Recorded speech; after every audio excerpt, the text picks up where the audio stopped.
Hey guys, Broadus here. Just wanted to go through what I am looking forward to seeing as the Cowboys face the Ravens Saturday night at AT&T Stadium. I have some ideas. 105.3 The Fan, myself, Eric Chiafalo, have the pregame show for you starting at 3 o'clock Central Time.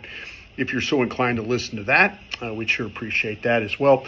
3-hour pre, 2-hour post with myself and Zach Wolchuk, getting your thoughts as well on that. So, things that I'm looking for going into this football game.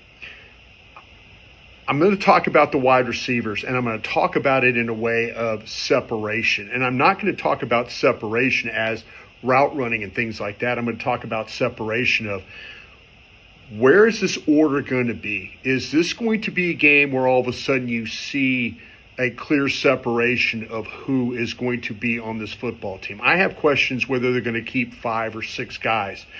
Of course, if you keep 6, it's going to be a lot easier for some guys to make this football team. But, you got some of these guys, like we've talked about over the weeks, when you look at like a Jalen Tolbert, probably not in danger of missing a spot there.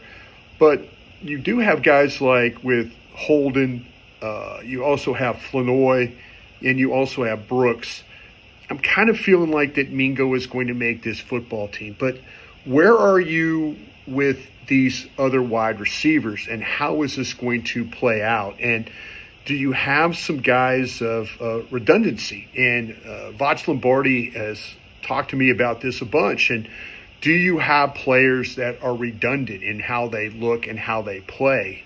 Is there some redundancy with Flanoy and Mingo with the size and some of the physicality which they play with? But I'm interested to see how this group separates himself. I thought last week they did a pretty nice job, especially Flanoy, finding ways to get open. He'd had some quiet practices in Oxnard, but then last week against the Rams, I thought he showed up pretty well overall. But Holden, Mingo, Flanoy, Brooks, is it 5 or 6?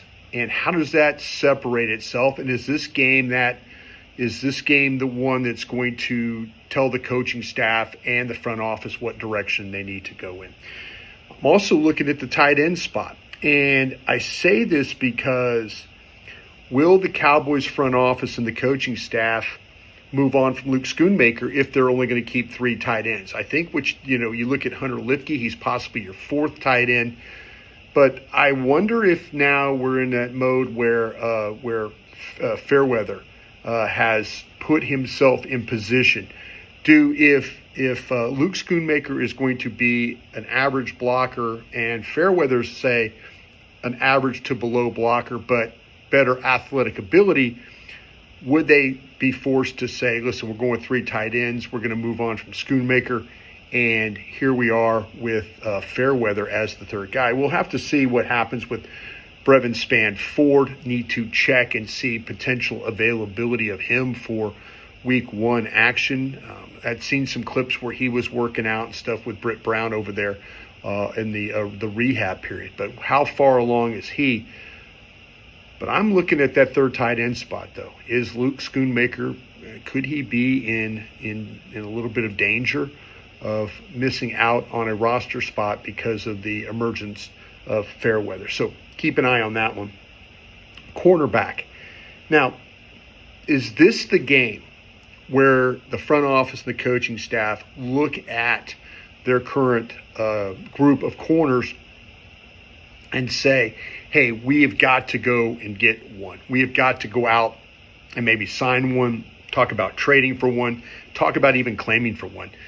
If you talk to people in the front office about the availability with Butler, with Diggs, Carson looks like that he is going to come back and be a part of, and try and help you here, in the next week or so.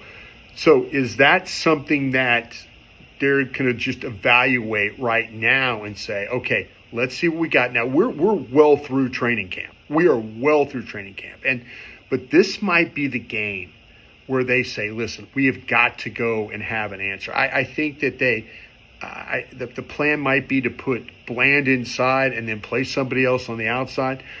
They've got corners, but the problem is they're all on the injured list right now. Their group would be pretty good if they were all practicing. But there's some questions there, and I'm just worried. Not worried.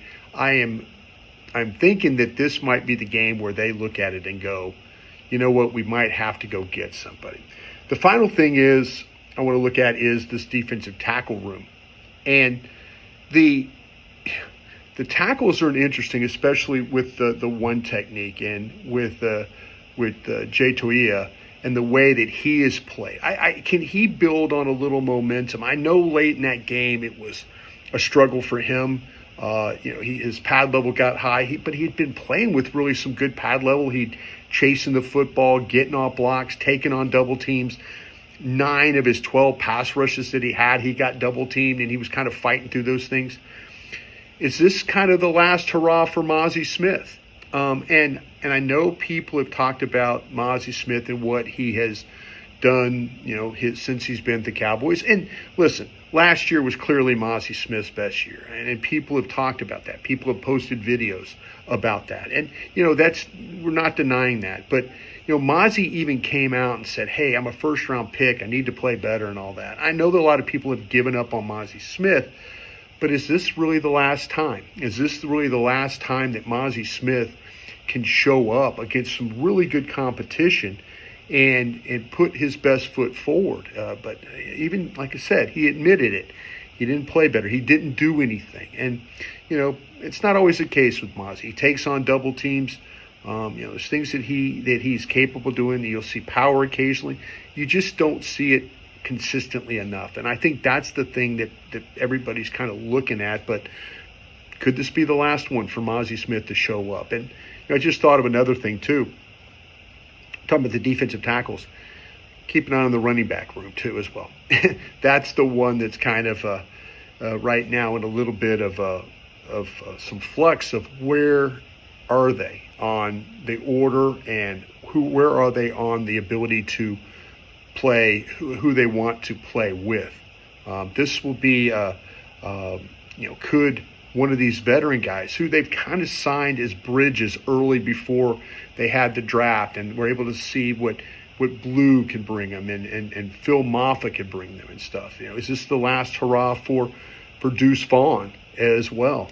So a lot of things playing into this game. There's going to be a lot of intriguing stories that will come out of this. Did anybody separate themselves? Did anybody find their way onto this team? And is there anybody that we're absolutely forgetting about? There's a lot of guys that need to have really, really good games here. But there's just a few of the ideas that I have, what I'm going to be watching for in this Raven game. Of course, I'll have all the film broken down for you. I know Voch Lombardi and I do the Doing All Right podcast. On Monday, we'll be back talking about what we saw in the game. It should be interesting, and hopefully you'll keep an eye on all those things. If you haven't already subscribed to Crown Global Media, would love for you to be able to do that. Hopefully, like I say, we're going to provide you some really exciting content here coming up with some of the touchscreen things that we're going to do, breaking down plays, and just the commentary, having some guests involved that could explain better and kind of educate fans on what's going on. So, again, check us out on Crown Global Media, and check us out on all the platforms we have. Like I said, Voch Lombardi's channel, Love of the Star, 105.3 The Fan. There's plenty of things for the consumer of Dallas Cowboys football to enjoy.